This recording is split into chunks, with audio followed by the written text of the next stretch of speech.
What's up, dudes? An update on my decision process with replacing the engine on this EZGO TXT 2000. I looked at the Harbor Freight engine, looked at some other engines that were smaller, like trying to get away without getting the conversion kit and stuff. And really, any engine that I was going to get was going to require a conversion kit, unless I went with the remanufactured same engine, which was only 9 horsepower. It worked, but it was a little gutless. But I decided to go with that company out of Vegas. They sell the conversion kit. They also sell their own engine.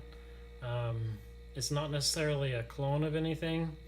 They had a smaller engine, which was a 420cc.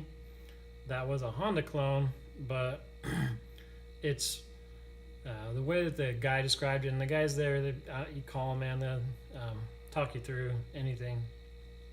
But that smaller engine was actually geared more for racing, so it's faster. And I just wanted something that had power to do what we're doing on the farm, but also still feel okay with the kids driving it. So he did say it would probably do like low 30 miles per hour, kind of fast for the kids. I'll see if I can't tamper down the throttle. I think I can. And all in all, out the door, it was $1,500. It's a lot, I know, but the only other option I had was there's like some 13 horsepower engines out of pretty much any. I mean, Home Depot sold a Briggs & Stratton. Northern Tool sold just a Northern Tool engine for around like $350, $400. All of those would have required still trying to like fabricate some sort of new engine cradle, and then I'd be fabricating some exhaust, and then on top of that, those all come with like a mounted gas station, or not gas station, a gas tank, and all the carburetors and stuff were all like manual, like choke and everything. And really, it's time versus money, right? Probably could have made one of those work. I'd be doing a bunch of jerry rigging and trying to figure stuff out.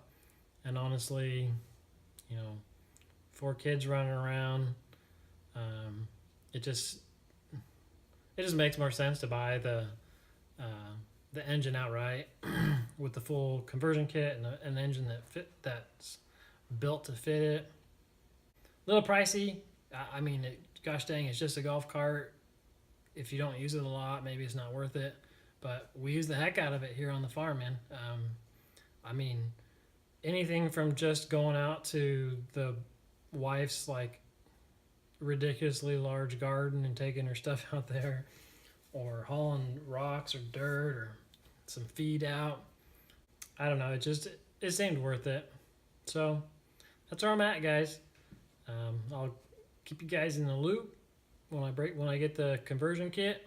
I'll put it in. I'll show you guys how it's done, and then when the engine comes in, I'll show you that. All right. Till next time.